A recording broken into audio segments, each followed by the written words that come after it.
12-14 বছর ভিতর থেকে চলে গেছে, একবার আসেনি আর। ও ওই জায়গাটাকে কেবল নিজের জায়গাটাকে ওই 12-14 বছর ছেলে খাওয়াছে, বামদেব নিজের সিরিয়াল দেখে বসিয়ে দিল, ওই কথাটা বলছে নিজের স্বার্থে। কিন্তু বামদেবের সত্য জীবনীটা কি? বামদেবকে তার ফ্যামিলি মিথ্যে কথা বলছে।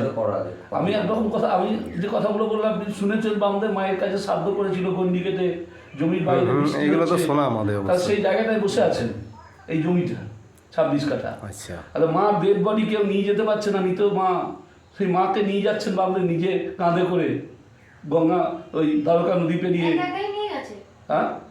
হ্যাঁ, কেউ তখন নিয়ে যেতে পারলো না, বন্যা চারিদিকে বান বন্যা। তাহলে সেই মাকে দেখে নিয়ে গিয়ে শ্মশানে কাজ করলেন। এগুলো তো প্রত্যেকটা বইয়ে জীবনীতে লেখা আছে। সেই ফ্যামিলির লোক নিজে মুখে বলে দিচ্ছে বামদেব 12-14 বছর পরে বাড়ি ছেড়ে চলে গেছে, আর আসেনি। যাও বললা কে আবার হবে? ভাইজির 6টা ছেলে হয়ে যাওয়াতে এক এক রকম করে নিজের মতো করে কথা বলে দিচ্ছে, দিয়ে উল্টো পাল্টা হয়ে যাচ্ছে।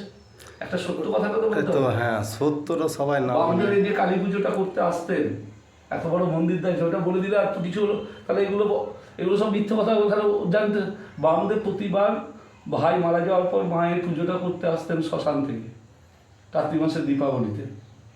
সেই পুজোটা এটা। আচ্ছা, ওনার বাবা করেছেন, বংশের পুজো তো। আজকে আমরা দরিদ্র বংশের 4 পুরুষ দাঁড়িয়ে আছি, এই পুজো এত পরিষ্কার পরিচ্ছন্নভাবে রক্ষা করা আছে দেখছেন। এখানে বামদেবের বাবা মাকে প্রণাম করছেন।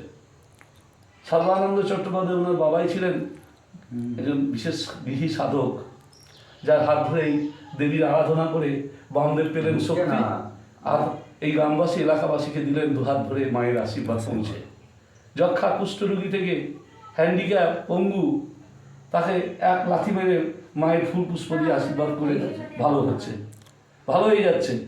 তো সেই যান ওই মাটি, তখনকার তো সব মাটি ছিল, মাটি ছিল, সেই জন্য মাটির অংশটা রাখা আছে কালীতলার বেদি। এই চিঠে বামদেবের ছোটবেলা, উনি বামদেবের বাবা সর্বানন্দ চট্টোপাধ্যায়, উনি মাতা মাঝখানে রাজকুমারী দেবী, আরও সব স্মৃতিগুলো আছে পাশে। পুরনো বলিদানের খাড়াটা ওখানে রাখা আছে, সবই আছে। এই হচ্ছে ব্যাপার। বন্ধুরা, আজকে বামদেবের আমরা আসল সত্য ঘটনাটা জানতে পারলাম দাদার মুখে।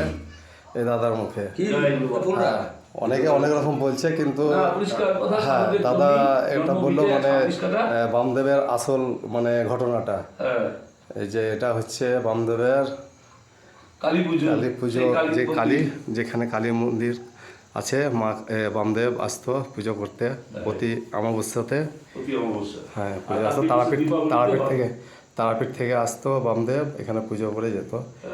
এবং মাকে এটা মা থাকতো, মাকে যে বামদেব বাবার মা, এটা পিতা বামদেব বাবা আসতো মাকে দর্শন করতে যখন অসুস্থ ছিল। ঠিক আছে, আজকে আমরা আসল সত্যটা খুঁজে পেলাম।